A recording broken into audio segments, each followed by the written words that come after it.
Ang kaharap niya ngayon ang patay na si Minotaur. Naramdaman ni Ares ang panganib at takot na dinala sa kanya ng halimaw. Naisip na lang niya kung gaano ito kalakas noong nabubuhay pa ito. Tinabi sa kanya ng kanyang sixth sense na si Dexter ay malamang na hindi katugma ni Minotaur. Ngumiti ng makahulugan si Soul Wolf at sinabing, "Wala lang talaga. Si Minotaur ay mukhang malakas. Ngunit ito ay talagang mas mahina kaysa sa lumitaw." Katulong ng makajos na kapangyarihan ni Dexter. "Madali ko itong napatay." Nagulat si Ares. "Tinasabi mo ba na namatay si Minotaur sa iyong mga kamay?" Tumanggaw si Soul Wolf. "Ano? Hindi ka naniniwala sa akin. Hindi ako naniniwala sa'yo. Maging tapat ka sa akin. Ano ba talaga ang nangyari?" "Sa palagay ko, kahit na ang Great Marshal ay hindi kayang talunin si Minotaur sa kanyang sarili. Masyadong malaki ang lakas nito." Napabuntong hininga si Soul Wolf. "Sige, nakuha mo na ako." Si Dexter at Fortuna ang pumatay kay Minotaur. Fortuna. Naisip ni Ares ang lahat ng makapangyarihang nilalang na tumulong kay Dexter. Tulad ni na Soul Wolf at Nameless. Ngunit hindi niya akalain na ang higit na tumulong kay Dexter ay si Fortuna. Isang kakaibang anyo ng buhay na umiral sa pagitan ng pisikal at virtual na mundo. Bilasan mo at sabihin mo sa akin ang mga detalye ng nangyari. Hindi ko naisip na ang maliit na uod ay gaganap ng ganoong kalaking papel sa kritikal na sandali. Ikinwento ni Soul Wolf ang nangyari kay Ares, na napatulala matapos itong marinig. Nilamon ni Fortuna ang spirit pill ni Minotaur, na siya ring binhi ng apoy. At pagkatapos ay ipinagkanulo si Dexter sa pamamagitan ng pagtakas dito. Ngayon, wala si Dexter ng buto ng apoy. At nakatitig lamang siya nang walang magawa sa banal na sandata. Hindi na hinayaan itong magpatuloy na umunlad. Ang kanyang plano ay ganap na nasira ni Fortuna. Ang maliit na uod. Tinanong ni Ares ang Soul Wolf. Ano ang susunod na plano ng Great Marshal? Pumunta sa Primeval Forest para hanapin si Fortuna. Hindi man siya proactively atakihin ni Fortuna. Siguradong sasalakayin siya ng ibang primordial beast sa lugar. Diba? Sagot ni Soul Wolf. Naliligaw din si Dexter ngayon. Plano niyang kumpletuhin ang banal na sandata sa yugtong ito at panatilihin lamang ito sa mid-dark level. Ang kapangyarihan ng antas na ito ay maaaring hindi sapat upang makapasok sa parallel space kung saan naruroon si Lacey. Ngunit dapat itong lumikha ng isang crack at maglabas ng bakas ng kamalayan ni Quinlan. Pagkatapos ay hahanapin ni Dexter ang paraan upang mapasuko si Fortuna kay Quinlan sa mundo ng panaginip. Napabuntong hininga si Ares. Totoo naman na hindi mo talaga malalaman ang totoong intensyon ng isang tao. Kapag nasupil natin itong munting uod, lalamunan ko ang bituka niya. Sa Camp North, ang Camp North Master, na karaniwang walang pakialam, ay nag-aalangan sa harap ng pauwi na kalapati. Ang kalapati ay ipinadala ng kanyang especially iya sa Camp South. Ang mensaheng ipinarating ng kalapati ay na ang Camp South Master ay pinatay ng isang bagong commander at ngayon ang Camp South ay nasa ilalim ng kontrol ng bagong commander. Na ginagawa itong perpektong pagkakataon para sa Camp North upang masakop ang Camp South. Ang totoo, ang Camp North Master ay matagal nang nagnanais ng Camp South at gustong masakop ito kanina pa. Gayunpaman, hindi madaling target ang Camp South Master. Kung agresibo ang pag-atake ng Camp North Master, maaaring hindi siya manalo laban sa Camp South. Ngayong napatay na ng bagong commander ang Camp South Master, isa na talagang magandang pagkakataon para sa kanya na umatake. Ang lakas ng bagong commander ay malamang na mas mababa kaysa sa lakas ng Camp South Master. Kung hindi, hindi na niya kailangan na makipaglaro para patayin ang huli. Bukod dito, pagkatapos sumiklab ang malawakang digmaan sa pagitan ng dalawang panig, tiyak na magkakaroon ng mabibigat na casualty. Iniisip ng Camp North Master kung dapat niyang samantalahin ang hamina na estado ng bagong commander at kitilin ang kanyang buhay ngayon. Gayunpaman, tinabi sa kanya ng kanyang sixth sense na hindi ganoon kadali ang mga bagay. Kung nagkaroon ng totoong digmaan sa pagitan ng dalawang panig, bakit wala siyang narinig? At saka, kung talagang kinuha ng bagong commander ang Camp South, tiyak na may mga taga Camp South na aalis sa Camp North. Pero sa totoo lang, wala ni isang tao ang dumating. Pagkatapos ng maraming pag-iisip, nagpa siya ang Camp North Master na magpadala ng ilan sa kanyang mga subordinate upang imbestigahan ang sitwasyon sa Camp South. Noon lang, isa pang umuuwi na kalapati ang dumaong sa harap ng Camp North Master. Mabilis niyang hinawakan ang kalapati at nakita niyang galing ito sa isa pang especially iya na inilagay niya sa Camp South. Bilang Camp North Master, palagi siyang maraming especially iya na kumikilos. Ito ay lamang na ang partikular na especially iya na ito ay hindi nakipag-ugnayan sa kanya sa ilang oras. At siya ay ipinapalagay ang pinakamasama. Gayunpaman, kapag bukas ng liham, nagalit siya nang matuklasan na siya ay nalinlang ng unang especially iya. Mababasa sa nilalaman ng bagong mensaheng ito na pinilit ng bagong commander ang Camp South Master na sumama sa kanya sa pakikipaglaban sa isang primordial beast, na nagresulta sa pagkamatay ng Camp South Master. Pagkatapos, tinamantala ng bagong commander ang pagkakataon na patayin ang halimaw. Ang impormasyong ipinadala ng unang especially iya ay peke. At ang Camp North Master ay nalinlang nila. Anong starred? Ang lakas ng loob nilang lokohin ako. Galit na galit ang Camp North Master. Dinurog niya ang umuuwi na kalapati sa kanyang galit, na naging sanhi ng agarang pagkamatay ng ibon. Gayunpaman, ang kanyang matinding galit ay napalitan ng takot nang mapagtanto niya kung gaano kalakas ang bagong commander. Alam niya na ang kabilang partido ay malakas. Ngunit kung ang lalaking iyon ay maaaring pumatay ng isang primordial beast, siya ay hindi bababa sa Parsathiyes sa mga tuntunin ng kapangyarihan. Isa pa, ang balita mula sa Taxil na especially iya ay malamang na isang pukana lamang para akitin siya sa pag-atake sa bagong commander. Malinaw na ang especially iya na ito ay binili ng bagong commander. Ang mensaheng ipinadala niya ay sa ilalim ng utos ng bagong commander. Ano kaya ang layunin ng mga aksyon ng bagong commander? Marahil ay gusto niya akong akitin na salakayin siya at pagkatapos ay samantalahin ang pagkakataon na masakop ang Camp North. Ito ay isang napaka-malamang na posibilidad. Ano ang dapat kong gawin ngayon? Naging balisa ang Camp North Master. Siya at ang bagong commander ay wala sa parehong antas. Ngayong tinatamaan na siya ng kabilang partido. Magiging miserable ang kanyang kapalaran. Ang una niyang reaksyon ay ang pag-isipang sumuko sa Camp South. Ngunit alam niyang hindi siya papakawalan ni Thies kung gagawin niya iyon. Nakaramdam ng pananakit ng ulo ang Camp North Master habang pinag-iisipan niya ang mga opsyon. Pagkatapos ng maraming pag-iisip, nakabuo siya ng isang perpektong plano upang salakayin ang Camp South sa ngalan ng paghihiganti para sa pagkamatay ng Camp South Master. Ngunit sa isang simbolikong paraan lamang bago sumuko sa bagong commander. Sa ganitong paraan, maaari niyang ipagtanggol ang sarili laban sa anumang mga akusasyon mula kay Thies at maayos na makisalamuha sa kampo ng bagong commander. Nakita niya ito bilang pagpatay ng 2 ibon gamit ang isang bato. Pagkatapos magdesisyon, sumigaw kaagad sa pintuan ang Camp North Master. Leopard! Leopard! Pasok ka! Si Leopard ay tagapayo at tiwala sa militar ng Camp North Master. Siya ay katumbas ng Sunshade sa Camp South Master. Leopard lived up to his name as he had a face full of sideburns.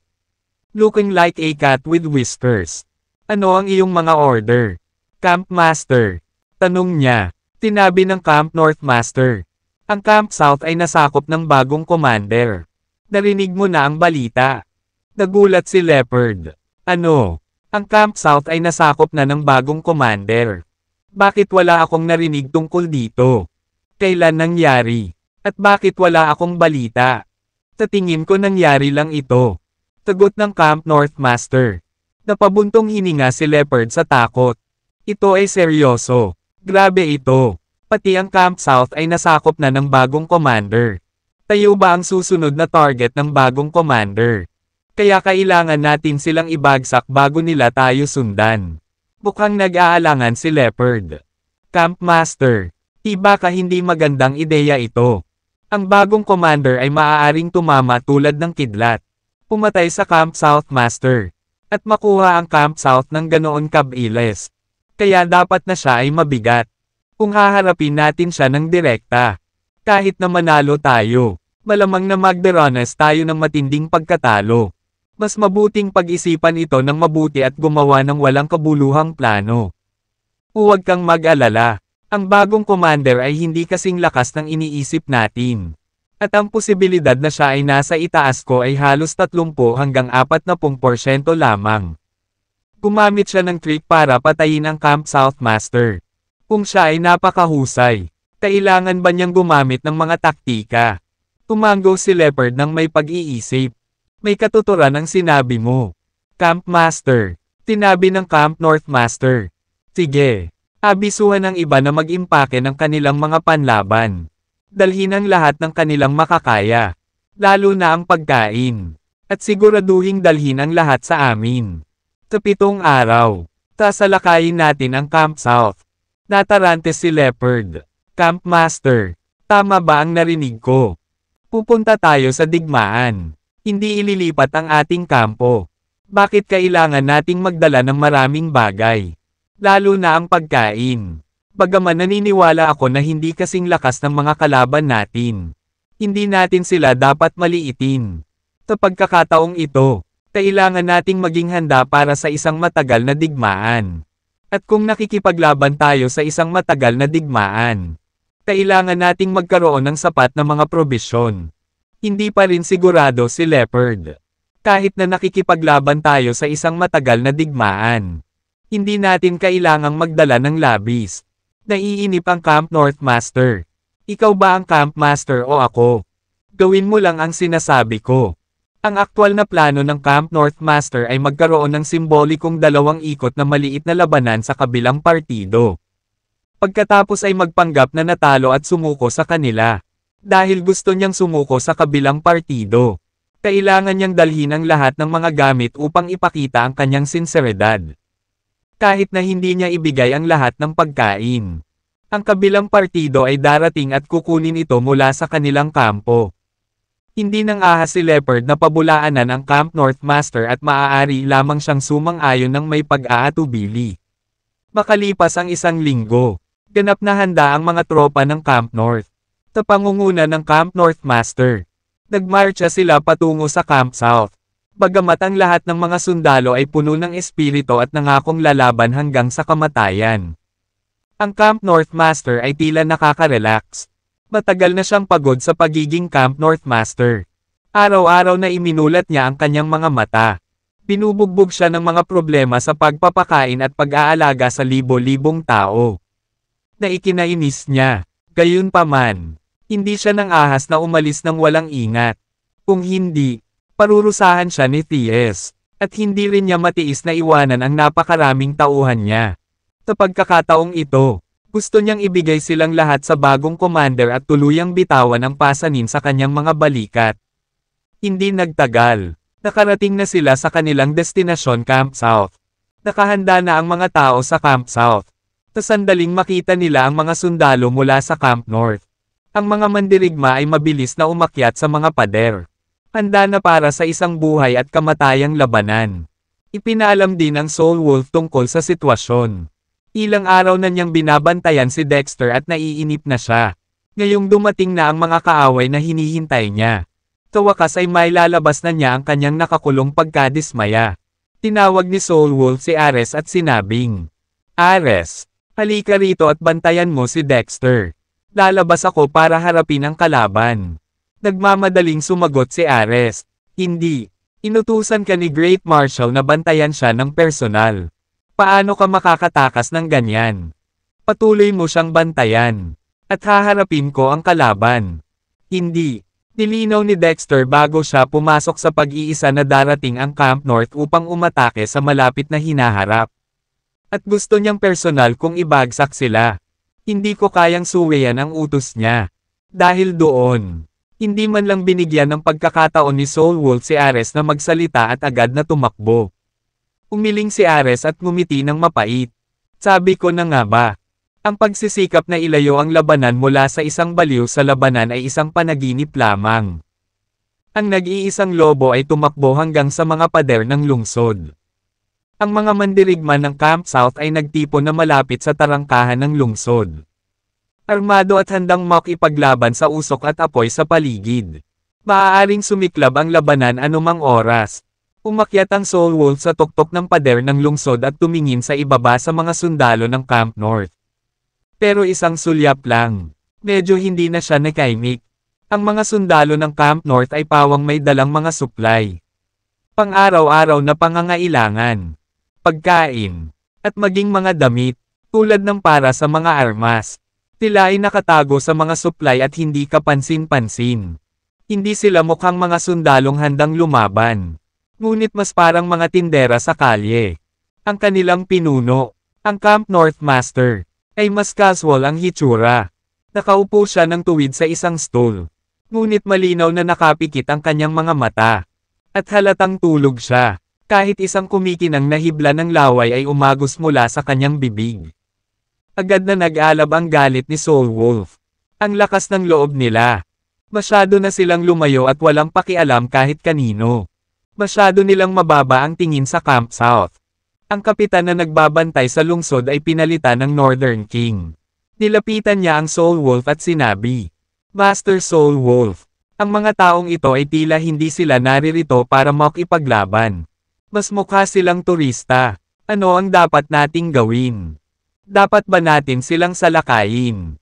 Umiling si Soul Wolf. "Huwag tayong padalos-dalos. Bababa muna ako at makikipagkita sa kanila."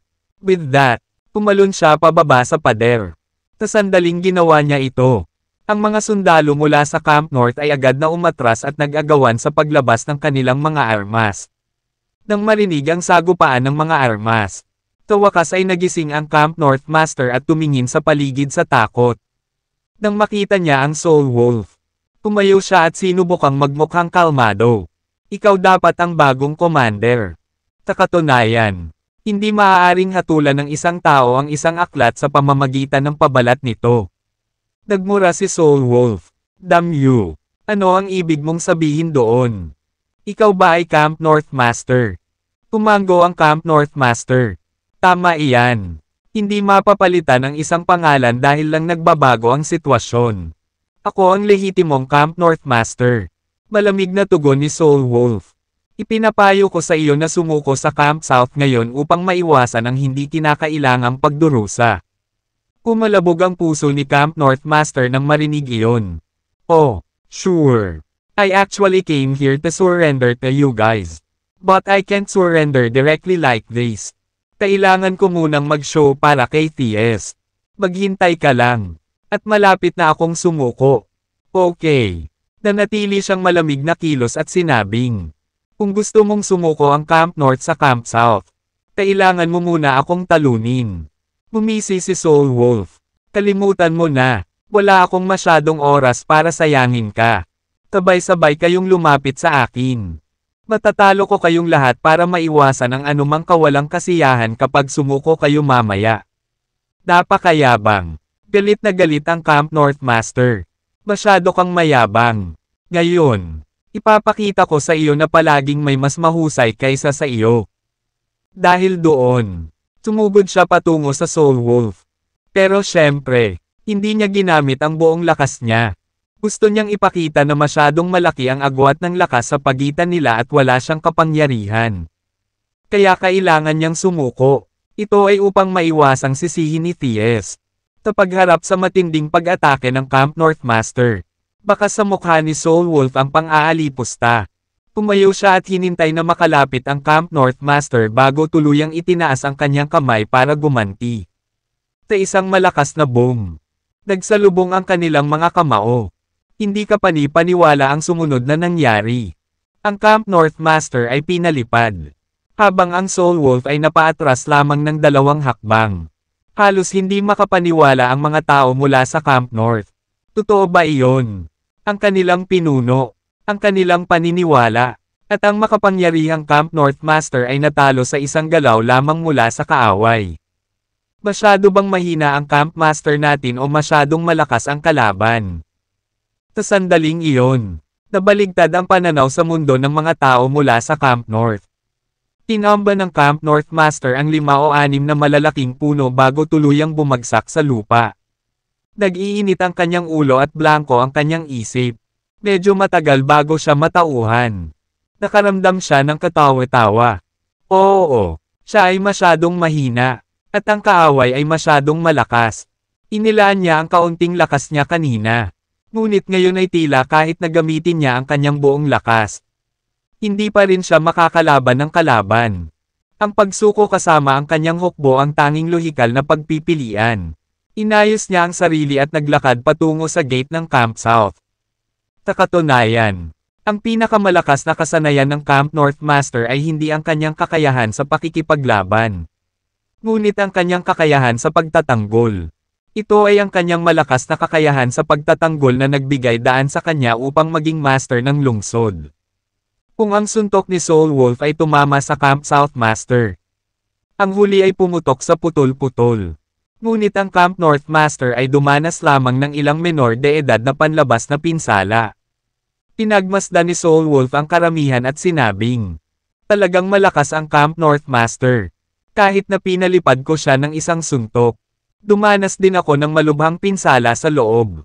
Nang matapos siyang magsalita, talagang umubo ng dugo si Soul Wolf. Nakita niyang masyadong natakot na lumaban ang mga taga-Camp North matapos na masaksihan ang kanyang malakas na lakas. Kaya't sadyang nagpakita siya ng kahinaan sa pamamagitan ng pag-ubo ng dugo. Tingnan mo, ako si Soul Wolf na mahina. Bagamat tila ako ang may kapangyarihan sa paglaban sa Camp North Master. Talagang nagdusa ako ng malubhang pinsala. Napaka-punkable ko. Halika na. Paluan mo ako. Mahirap malaman kung ito ay dahil sa kanyang kakilakilabot na pag-arte o kung ang mga tao sa Camp North ay masyadong duwag. Hindi mahalaga kung siya ay nasugatan sa labanan kanina dahil kung kaya niyang paalisan ang Camp North Master sa isang suntok. Madali niyang haharapin ang iba pa sa kanila. Mga tanga lang ang maglalakas loob na atakihin siya. Sa sandaling iyon, ganoon din ang iniisip ng karamihan. Sa tingin ko dapat na lang nating isumite ang ating mga sarili sa Camp South. Noon ay bumalik ang Camp North Master habang nakapikit at nakatingin sa Soul Wolf na may takot. Ang matanda ay hindi maiiwasang gumawa ng paraan para sa mga kabataan. Makapangyarihan ka talaga. Tabik na sumagot si Soul Wolf. Ang lakas mo ay humanga rin sa akin. At saka, sigurado akong nagpigil ka kanina. Halika, magpatuloy tayo. Tinawian ng Camp North Master ang kanyang kamay. Hindi na kailangan. Hindi ako kasing galing mo. Sumuko ako. Noa, kulang pa ang saya ko. Ituloy natin. Ginamit ko lahat ng lakas ko kanina. Pero pinigilan mo. May posibilidad na manalo ka kung ilalabas mo ang iyong buong lakas. Hindi. Nagkakamali ka. Nilalabanan na kita sa pinakamataas kong kapangyarihan. Sumuko ako. Ayon sa aming kasunduan. Nagsusumite ako sa Camp South. Nag-iisang lobo ay nagalit. Lalaki ka rin ba? Hindi mo matatawag ang sarili mo kung susuko ka nang hindi mo ginagawa ang iyong makakaya. Ang tanga lang ang lalaban sa lahat ng meron sila kahit na alam na ang resulta. Alam na alam ko ang aking mga limitasyon. Tanggapin mo na lang ang aming pagsuko. Tumali tayo sa Camp South. Galit pa rin ang Soul Wolf dahil hindi pa nabubusog ang kanyang pagnanasa sa labanan. Tanggi ako. Gusto kong patuloy tayong mag-away. Tao ka ba sa iyong salita? Napagkasunduan namin na sasali kami ng aking mga tao sa Camp South kapag natalo ako. Iyan ang bagay. Hindi ka pa natatalo. Kaya mo pang lumaban. Kapag nasiyahan na ako sa pakikipaglaban sa iyo, tatanggapin ko ang iyong pagsuko at hahayaan kang sumali sa Camp South. Aaminin ko na talo ako. Sumuko ako. Kung hindi pa rin ito mabibilang na isang pagkatalo. Hindi ko alam kung ano. Wala akong pakialam kung ano ang iniisip mo. Hayaan mo akong sumali sa Camp South ngayong nanalo ka na. F*** ka. Ayoko ng duwag na katulad mo. Ang mga tao mula sa Camp South at Camp North ay nabigla nang makita ang isang panig na desperadong sumuko habang ang isa naman ay tumanggi na tanggapin ito. Hindi pa sila nakakita ng nagwagi na humihingi ng laban hanggang kamatayan habang ang natalo ay nagmamakaawa na masakop. Kasabay nito, naunawaan ng mga tao ng Camp North kung bakit inutusan sila ng Camp North Master na dalhin ang lahat ng kanilang mga supply sa labanan. Maliwanag na hindi kailanman binalak ng Camp North Master na makipaglaban sa Camp South. Sa katunayan, Nandoon siya para sumali sa Camp South. Iyon ang dahilan kung bakit niya ipinadala ang kanyang mga tao sa kanilang mga gamit.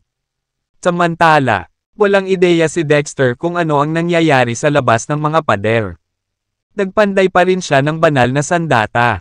Nagplano siyang gumawa ng isang high dark level na banal na sandata. Ngunit tumanggi si Fortuna na makipagtulungan.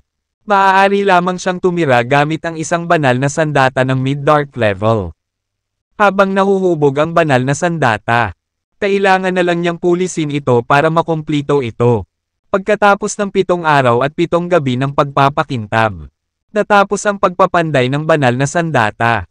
Napuno ng gulat ang puso ni Dexter habang hawak niya ang banal na sandata. Iba talaga ito sa ordinaryong sandata. Kapag hawak ko ito, nakaramdam ako ng lakas ng pagsabog. Ang lakas na may lalabas nito ay 10. Hindi, daan-daang beses na mas malaki kaysa sa isang ordinaryong sandata. Gayunpaman, isa lamang itong banal na sandata ng mid-dark level. Kung ang divine weapon ay high dark level o mas mataas pa doon. Hindi ko maisip kung gaano ito kalakas. Postahan ako na maaari nitong agad na itaas ang kakayahan sa pakikipaglaban ng isang tao sa buong antas. Gamit ang banal na sandata sa kanyang kamay. Lumabas siya ng silid. Nang makita ni Ares, na nagbabantay sa pasukan. Si Dexter, agad na nabaling ang kanyang atensyon sa banal na sandata. Ares reflexively remarked, "Anong kapangyarihan? Iyan ba ang maalamat na banal na sandata? Base sa aura lang nito. Masasabi kong mas malakas ito kaysa sa isang King Class Warrior." Tama siya. Kung ang isang Ultimate Class Warrior na tulad ni Ares ay gumagamit ng banal na sandata na ito, ang lakas na may lalabas nito ay tutugma sa lakas ng isang King Class Warrior. Sa aking kamay, maglalabas ito ng kapangyarihan na katumbas ng isang Ultimate Class Warrior. Siyempre, magiging mahusay kung ang banal na sandata na ito ay hindi bababa sa high dark level at mas mabuti kung ito ay earth level. Ang kasalukuyang estado nito ay hindi sa aking kasiyahan. Ngunit wala akong magagawa tungkol dito. Isang beses ko lang gagamitin itong divine weapon. Ibibigay ko sa iyo kapag natapos ko na. Sabi ni Dexter kay Ares. Natuwa si Ares. Salamat, Great Marshal. Ipatawag ang Northern King at ang kanyang legion dito. Ayokong makakita ng wala. Utos ni Dexter. Hihiram ko ang lakas ng kanyang legion para paganahin ang divine weapon at putulin ang parallel universe para sa wakas ay makontak ko ang matandang pulubi na iyon at si Lacey. Sige. Mabilis na umalis si Ares para isagawa ang utos ng kanyang superior. Sa sandaling iyon, ipinagtatanggol ng Northern King ang tarangkahan kasama ang kanyang legion. Nang ipatawag ni Ares ang Northern King, agad na umalis ang huli upang salubungin si Dexter kasama ang kanyang mga tauhan. Ang nag-iisang lobo ay sapat na upang takutin ang mga tao ng Camp North. Sa makatuwid, ang Northern King ay lubos na walang silbi kahit na siya ay natigil. Pagbati, Commander Cruz, bati ni Northern King habang nakaluhod. Sundan mo ako, mayroon akong misyon na nangangailangan ng tulong mo. Sabi ni Dexter. Naiintindihan. Pagkatapos ay pinamunuan ni Dexter ang karamihan sa labas ng mga pader. Pagdating nila sa entrance gate, dumaan sila sa Camp North Master. Nagkasundo ang Camp North Master at Soul Wolf. Kapag may libreng oras sila, nakikipag-spar ang Camp North Master sa Soul Wolf. Noon lamang pumayag si Soul Wolf na payagan ang Camp North na sumali sa Camp South. Nang lumakad si Dexter sa Camp North Master, nakita ng Camp North Master ang napakalaking aura sa katawan ni Dexter. Mukha siyang kahanga-hanga, walang alinlangan na isa siyang makapangyarihang mandirigma. Nagtataka, nagtanong ang Camp North Master. Sino ang lalaking iyon? Soul Wolf. Mukhang impressive siya. Sumagot si Soul Wolf. Obvious naman. Siya ang bagong Camp South Master at ang aking kasama.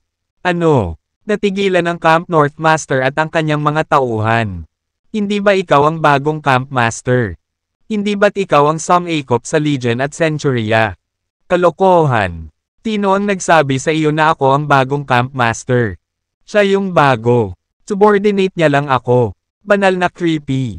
Ang mga tao sa Camp North ay nataranta.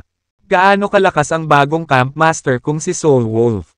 Ang kanyang subordinate ay napakalakas na.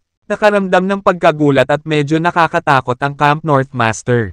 Godmit, hindi ako makapaniwala na natalo ako ng subordinate ng bagong Camp South Master. Anong kahihiyan ako? Samantala, pinangunahan ni Dexter ang mga miyembro ng Legion sa isang bakanting lupain. Gusto niyang maghiwa-hiwalay ng espasyo doon sa halip na bumalik sa Camp South dahil nag-aalala siyang maapektuhan ng spatial turbulence ang mga residente doon. Nakaharap sa Northern King at sa iba pa. Nag-utos siya, kung mayroon kang lakas, gamitin ito upang tulungan ako sa paggamit ng banal na sandata. Kung hindi mo gagawin, ilapat ang mental energy sa sandata sa halip na gawin ang pareho. Naiintindihan ba iyon? Naiintindihan. Tumango ang karamihan.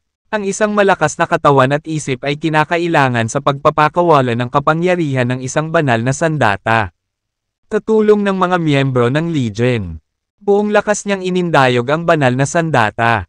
Kung isasaalang-alang kung gaano kalakas ang isang banal na sandata, maiisip lamang ng isang tao ang lakas nito kapag ginamit ng isang celestial class warrior sa tulong ng isang Legion. Habang iniinda ito ni Dexter sa hangin sa bilis ng kidlat, nagliyab ito at narinig ang mga sonic boom. Pagkatapos ng huling muffled boom, iniwan ng banal na sandata ang espasyo. Sa isang iglap, ang spatial turbulence ay dumaan sa paligid. Pinakalapit dito si Dexter, kaya nagngangalit siya at nagpakawala ng lakas para protektahan ang sarili. Kasama ang palad, nasugatan pa rin siya ng spatial turbulence. Kasabay nito, maraming layer ng espasyo ang nabasag. Napagtanto ni Dexter na ang kapangyarihan ng banal na sandata ay nahati ang ilan pang mas maliliit na magkatulad na universo. Sa kabila ng sakit, nanatiling dilat niya ang kanyang mga mata. Wala siyang lakas ng loob na kumurap dahil natatakot siyang mamiss niya ang parallel universe na nakulong sina Quinlan at Lacey kapag ginawa niya iyon. Bago pa maglaho ang kapangyarihan ng banal na sandata, nabasag nito ang isa pang maliit na parallel na universo. Kahit na ang crack na nabuo ay mas maliit sa isang daliri. Nakita pa rin ni Dexter kung ano ang nasa loob ng partikular na parallel universe na iyon.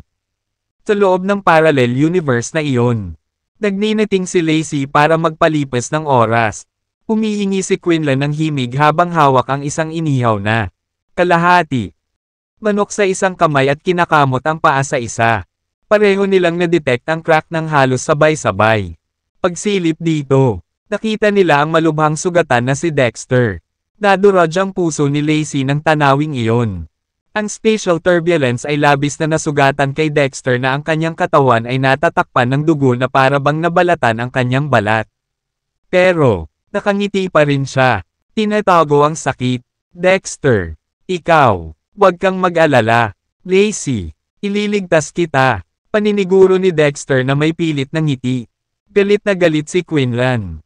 Tinabi ko sa iyo na ang isang high dark level o mas malakas na divine weapon lang ang makakapaghiwalay sa parallel universe na ito. Bakit mid dark level na divine weapon lang ang ginagamit mo? Medyo na-aksidente, kaya hindi ako makakagawa ng mas makapangyarihang divine weapon sa ngayon. Sagot ni Dexter. Kakabutihang palad. Ang bitik ay sapat na malaki para mailabas ko ang ilan sa aking espiritual na kamalayan. Walang laman ang iyong isip. Ibabahagi ko sa iyo ang aking espiritual na kamalayan para gabayan ka. Sige, tumango si Dexter. Ang espiritual na kamalayan ni Quinlan ay hindi katulad ng ordinaryong kamalayan. Ito ay katulad ng isang bahagi ng kanyang kaluluwa. Hindi ito maglalaho, at ang kinan nito ang kanyang mga iniisip. Habang inalis ni Dexter ang kanyang isip, pinalabas ni Quinlan ang kanyang espiritual na kamalayan mula sa spatial crack at sa katawan ni Dexter. Maya-maya pa, nagsimulang magsara ang crack. Bago ito nangyari, ginamit ni Dexter ang pagkakataon para i-assure si Lacey. Hintayin mo ako, Lacey. Huwag kang mag-alala. Ano man ang halaga na dapat kong bayaran. Ililigtas kita. Naluluha na si Lacey sa puntong iyon. Mag-iingat ka, Dexter. Huwag ka na ulit masaktan ng dahil sa akin. Kung ang pagpapalaya sa akin ay papatayin ka, mas gugustuhin kong mamatay dito. Sa sandaling natapos niya ang kanyang pangungusap, Nawala ang spatial crack. Shit! Ungol ni Dexter habang winawagayway muli ang kanyang divine weapon. Gayunpaman, walang nangyari. Ibinaba niya ang sandata hanggang sa siya ay maubos at tumigil. Umalangaw-ngaw ang boses ni Quinlan sa kanyang isipan. Kailangan ko ng oras upang masanay sa bagong kapaligiran na ito. Kaya matutulog muna ako sa ngayon. Kapag nagising ako, ibabahagi ko sa iyo ang higit pang mga detalye. Humina ang boses niya hanggang sa tuluyang nawala. Natulala ang mga miyembro ng Legion. Pinaglalaroan ba tayo ng mga mata natin kanina? Nasaksihan lang ba natin si Commander Cruz na naghiwa-hiwalay ng espasyo? Mayroong isang matandang pulubi at isang batang babae na may napakalaking espiritual na enerhiya sa likod ng bitek sa kalawakan. Ang matandang pulubi na iyon ay nagpadala ng anino mula sa bitek at sa katawan ni Commander Cruz. Ang surreal at ethereal na eksenang iyon ay walang alinlangan na hinamon ang kanilang pananaw sa mundo. Agad na tumalikod si Dexter at naglakad pabalik sa Camp South. Mukhang nalulungkot at nag-iisa. Isa akong basura. Hindi ko man lang mailigtas si Lacey. Isang itim na katad na kabaong ang tinatakan 1,000 metro sa ibaba ng Thies Island. Sa loob ng kabaong ay nakapatong ang isang braso. Ang brasong iyon ay hindi pag-aari ng sinumang ordinaryong tao dahil ito ay mas malaki kaysa sa isang matanda. Kanina pa nakatatak ang braso sa loob ng kabaong. Ang ibabaw nito ay nababalot ng alikabok. At ang laman nito ay nahati, na nagpapakita ng mga puting buto sa ilalim nito. Gayunpaman, sa mas malapit na pagsisiyasat, makikita ng isa na umaagos pa rin ang dugo sa braso. Paminsan-minsan, kumikinang pa ito sa pula. Ang braso ay pag-aari ng master ng Thies Island. Ito ang pangunahing katawan ni Thies. Matapos nitong ipadala ang espiritual na katawan nito sa mundo ng mga tao para agawin ang isang fortuna at agawin si Lacey. Nag-overexert ito at nakoma. Biglang may naramdaman si Thies. Nanginginig ang braso bago bumangon ang isang espiritual na katawan mula sa paa. Ito ay isang sinaunang, eleganteng, scholar na figure sa puti. Tradisyonal na damit. Pagkatapos niyang pagmasdan ang kanyang paligid sa isang tulala, siya ay nagbuntong hininga. Damit. Tino ang nakagambala sa sinaunang dimensyon at pinahintulutan si Quinlan na palabasan ang kanyang espiritual na kamalayan. Thank goodness na trap pa si Goddess doon. Ang Diyosa na binanggit ni Thies ay, syempre, si Lacey. Nahuli niya si Lacey dahil inapo ito ng mga Diyos. Kailangan niya ang tulong ng isang Diyos upang maibalik ang kanyang orihinal na katawan. Nang maisip ni Thies si Lacey, nagalit siya. I spent so much effort kidnapping Lacey here from the outside world. Gayunpaman, pagdating niya sa Thies Island, tinipsip siya ng the asterisk man Quinlan na iyon sa sinaunang dimensyon na tinitirhan niya. Kung hindi lang nasira ang mental energy ko, nakipag-away na ako kay Quinlan. Kakabutihang palad, walang makakaalis sa sinaunang dimensyon sa pagpasok dito. Since Goddess is trapped inside that parallel universe, I don't need to worry about her escaping. Gayunpaman, may naka-access sa sinaunang dimensyon at naglabas ng espiritual na kamalayan ni Quinlan. Kailangan kong harapin kaagad ang taong ito. Ipinikit ang kanyang mga mata. Tinubukan niyang makipag-ugnayan sa Camp North at Camp South Master gamit ang kanyang isip ngunit mabilis na napagtanto na hindi niya kaya. Isa lang ang ibig sabihin nito. Pareho na silang nagtaksil sa akin. Damat, yung mga B** starred. Tinagat ni Thies ang kanyang mga ngipin. How dare the both of them betray me? Kamatayan lang ang hinihingi nila. Dapat kong suriin kung ano ang nangyayari sa labas. Biglang may kumatok sa kanyang kabaong. Sino ito? Tanong niya. Isang nakakaakit at pambabaeng boses ang sumagot. Ako po, Lord Thies. Cora. Si Cora ay isang maliit na ahas na personal na pinalaki ni Thies. Sa oras na iyon, ito ay naging isang primordial beast at isang worm. Naisip pa ni Thies na malapit nang mag-transform si Cora bilang isang dragon. Pasok ka, malamig na sabi ni Thies. May isang butas sa isa sa mga sulok ng kabaong na di nagtagal ay nalusutin ng isang batik-batik na ahas. Maliit ang ahas, halos kasing laki ng hinlalaki ng bata. Maamo at magiliw nitong dinilaan si T.S. pagdating sa katawan ng huli. Inis na tanong ni T.S. Bakit mo ako inistorbo? Kore. Sumagot si Korra. Nagdala ako ng masamang balita. Panginoong T.S. Si Minotaur ay pinatay. Ano? Huminga ng malalim. Hindi makapaniwalang tinitigan ni T.S. si Korra. Pinatay si Minotaur. Kanino? Paano? Alam na alam ko ang lakas ni Minotaur. Isa ito sa pinakamalakas sa mga primordial beast. Napagtanto ko yun noong isa sa aming mga laban sa kamatayan noong nakaraan. Habang nanag ako sa unang kalahati ng labanan. Nabaliw ito sa ikalawang kalahati at inatake ako ng may kalupitan na kahit ako ay nahirapang lumaban. Ang sino mang pumatay dito ay dapat na isang mandirigma na mas malakas kaysa rito. Sagot ni Korra.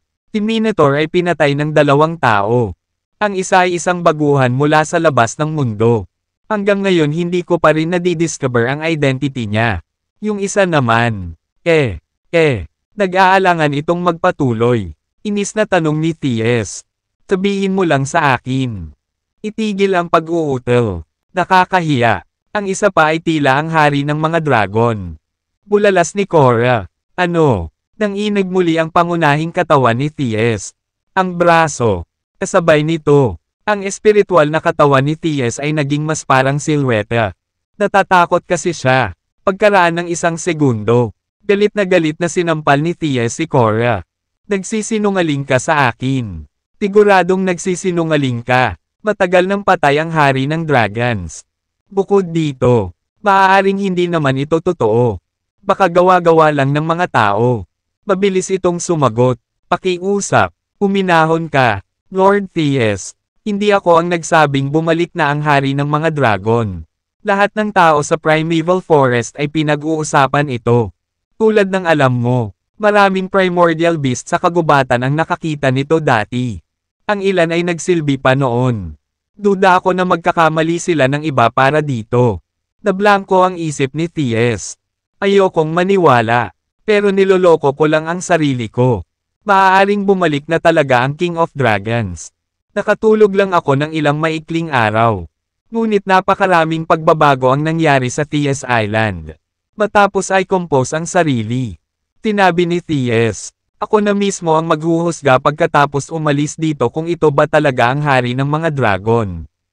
Ngayon, sabihin sa akin ang tungkol sa ibang individual na pumatay kay Minotaur. Anong deal niya? Mabilis na isiniwalat ni Korra kay T.S. ang lahat ng nalalaman nito tungkol kay Dexter. Sa buod, pinag-usapan nito kung paano pinag-isa ni Dexter ang distrito ng Contubernium sa lalong madaling panahon pagkatapos niyang tumuntong sa isla. Pagkatapos ay pumasok siya sa distrito ng Centuria. Pinag-isa ito, at kinuha ang mga legends. Binanggit din nito na kamakailan ay sinanib ni Dexter ang North at South Camp. Na epektibong naging bagong may-ari ng T.S. Island. Lalong nagalit si T.S. Hindi ako makapaniwala na kinuha ng random na lalaking ito ang mga siglo ng aking pagsusumikap pagkatapos kong makatulog. Damn him. Papatayin ko siya. Sino ba siya? Bakit napakalakas niya? Bakit siya pumunta sa T.S. Island? Biglang may pumasok sa isip niya. Ang taong iyon kaya ay ang Great Marshal ng Eurasia. Si Dexter Cruz. Pumunta ba siya dito para iligtas si Lacey? Malamang. Malamig siyang dumura. Si Dexter siguro ang pumunta dito para iligtas si Goddess. She's a descendant of my race. While you're just a commoner. Bawal mo siyang hawakan. Hindi ko hahayaang may magnanasa sa kanya. Ang pinagmulan ko ng bloodline ng mga Diyos. Mamatay ka, Dexter. Korra. Bumalik sa Primeval Forest at magpatuloy sa pagkolekta ng impormasyon doon. Pinakamahalaga, bantayan ang King of Dragons. Kung may gagawing major, gusto kong malaman agad ang tungkol dito. Naiintindihan. Sagot ni Korra. Dahil doon, nawala ang espiritual na katawan ni T.S. sa kabaong. Ang kanyang pangunahing katawan, ang makapal na braso, ay nasa loob pa rin ng kabaong. Dahan-dahang dinilaan ni Korra ang braso bago dumula sa kabaong. Saktong paglapag nito sa lupa. Bumalik ito sa tunay nitong anyo. Ang orihinal na haba nito ay mahigit 50 metro ang haba. At ang matigas nitong kaliskis ay kasing laki ng palad. Dalawang umuusbong na sungay ng worm ang nasa ibabaw ng ulo nito, na kumakatawan sa tagumpay nito sa pagiging isang worm. Nangangahulugan din iyon na isang hakbang na lang mula sa pagiging dragon. Isang pananabik na ekspresyon ang bumungad sa mukha ni Korra. Tiyak na tutulungan ako ni Lord Theus na maging dragon. Kapag natalo ko na ang King of Dragons, ako ang magiging tunay na pinuno ng Primeval Forest. Habang pinamumunuan ko ang angkan ng hayop, si Theus ang mamumuno sa mga Diyos. Magiging immortals tayo sa Theus Island at mabubuhay ng maligayang magkasama. Hehe, match made in heaven tayo. Nakalulungkot, hindi kailanman mahuhulog si Theus kay Korra. Pagkatapos ng lahat, siya ay isang Diyos, at ang pagkakaroon ng isang miyembro ng angkan ng hayop bilang isang kasosyo ay makakasira lamang sa pangalan ng kanyang lahi. Ang kanyang kapareha, sa pinakakaunti, ay dapat na isang inapo ng mga Diyos. Tulad ni Lacey, nang muling lumitaw si Theus kanina. Napagtanto niya kaagad na nagbago ang Theus Island. Ang mga likas na batas na nabuo ni Theus sa loob ng maraming siglo ay nasira. Nang obserbahan niya ang isla, napansin niyang wala nang nakatira sa gilid ng isla. Ang lahat ay nagtipon sa inner area, ang distrito ng Camp Master. Nakakita rin si Theus ng digmaan sa Primeval Forest. Damat! Yung B***starred na si Dexter. Ito ay dapat na kanyang kagagawan. Hinigpitin niya ang kanyang mga kamao. Kahit napatayin ko siya, hindi iyon sapat para makabawi sa pagkawasak sa isla. Teka, ano yun? Habang nililibot niya ang kanyang paningin sa Theus Island, bigla niyang napansin ang kakaibang pulso ng enerhiya sa timog kanluran ng isla. Parang pamilyar ang enerhiyang ito. Sigurado akong nakatagpo na ako nito sa nakaraan. Sa mas malapit na pagsisiyasat, si Theus ay napabuntong hininga. Ito ang Soul Pinion Formation mula sa Kosh Clan. Oh my goodness! Hindi ako makapaniwala na buhay pa ang Kosh Clan at nag-set up ng Soul Pinion Formation sa isla ko. Nag-flash sa kanyang isipan ang mga eksena sa nakaraan nang maalala niya ang Kosh Clan. Noong sinaunang panahon, ang mga Diyos, Kosh Clan, Netherworld, at mga tao ay apat sa pinakamakapangyarihang lahi sa planeta. Ang mga Diyos ang pinakamalakas, tinundan ng mga tao, Kosh Clan, at Netherworld. Sa paglipas ng panahon at nagbago ang mga bagay. Ang mga Diyos, Kosh Clan, at ang Netherworld ay nawala o nagtago sa mundo. Ang mga tao lamang ang nakaligtas at umunlad pa nga. Noon, ang mga Diyos, ang Netherworld, at ang Kosh Clan ay nawala sa halos parehong panahon. Walang nakakaalam ng eksakto kung paano sila nasawi. Ngunit ang mga tao ay nag-isip na ang ilan sa mga tao ay gumawa ng isang pagsasabuatan upang patayin ang tatlong iba pang mga lahi. Kahit hanggang sa modernong panahon, walang nakakaalam kung ano ang nangyari. Gayunpaman, hindi iyon mahalaga kay Theus. Ang ginawa ay umiral pa rin ang Kosh Clan. Kung makokontrol ko ang Kosh Clan at gawin silang mga subordinate ko, magagawa kong sakupin ang mundo ng mga tao nang walang labis na kaguluhan. Kosh Clan. Habang iniisip iyon ni Theus, lalo siyang nasasabik habang lumilipad siya patungo sa Soul Pinion Formation. Samantala, si Warren ay nagbabalat sa araw sa isang maliit na bundok malapit sa Soul Pinion Formation. Siya ay lubhang nalulumbay kamakailan. Mula nang pumasok siya sa Theus Island kasama ang tagapangalaga ng Mount Kosh at Erebus. Ang kanyang mga aktibidad ay pinaghigpitin sa malapit sa maliit na bilangguan sa malapit. Bukod pa rito, kailangan niyang mangolekta ng espiritual na tubig at spirit stones araw-araw bago ibigay ang mga ito sa tagapangalaga ng Mount Kosh para ay set up ng huli ang Soul Pinion Formation. Mula pa noong bata si Warren, palagi na siyang napapaligiran ng mga katulong o kampon sa tuwing umaalis siya sa kanyang tahanan. Kaya naman, hindi niya kinaya ang kahirapan at kalungkutan na kanyang nararanasan. Ilang beses niyang sinubukang lumabas, ngunit palagi siyang nahuhuli ni Erebus. Ibinabalik, at pinarurusahan ng mahigpit. Nangangatuwiran si Erebus na kung matuklasan sila ng mga tao ni Dexter, mabibigo ang kanilang plano, at kamatayan ang naghihintay sa kanilang lahat. Napakapuyat niya kaya hindi man lang niya pinayagan si Warren na mag-apoy. Si Warren ay kumakain ng hilaw na pagkain noong panahong iyon. Na sa tingin niya ay nakakadiri na gusto niyang sumuka. Ang masama pa, ang mga kalapit na hayop ay tumakas sa lugar kamakailan. Kaya hindi man lang nakahuli ng hayop si Warren para kumain ng karne. Tanging damo at barks lang ang kaya niyang kainin. Halos mawala na siya ng pag-asa habang iniisip kung kailan matatapos ang mahihirap na panahon. Nang siya ay malungkot, isang kalusko sa malapit ang nakakuha ng kanyang atensyon. Lumingon si Warren at laking gulat niya nang matuklasan na ito ay isang puting kuneho. Biglang kumalam ang tiyan niya. Karne. Sobrang tagal ko nang wala ng karne. Walang alinlangan. Hinabol niya ang kuneho, nang maramdaman ang paparating na panganib.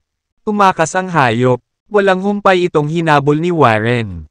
Paminsan-minsan ay nagpapaputok ng enerhiya para salakayin ito. Upang maiwasang madetect ni Dexter o Thies. Kailangan niyang limitahan ang kanyang output ng enerhiya. Sa teknikal na pagsasalita, dapat niyang patayin ang kuneho ng may mas mahinang enerhiya. Gayunpaman, sa ilang kadahilanan, ang mas maraming pag-atake ng enerhiya na dumapo siya sa kuneho. Mas mabilis itong tumakbo habang lumilitaw na hindi nasaktan. Kumbinsido si Warren na ang kuneho ay hindi karaniwan at maaaring gumawa ng mga spirit pill.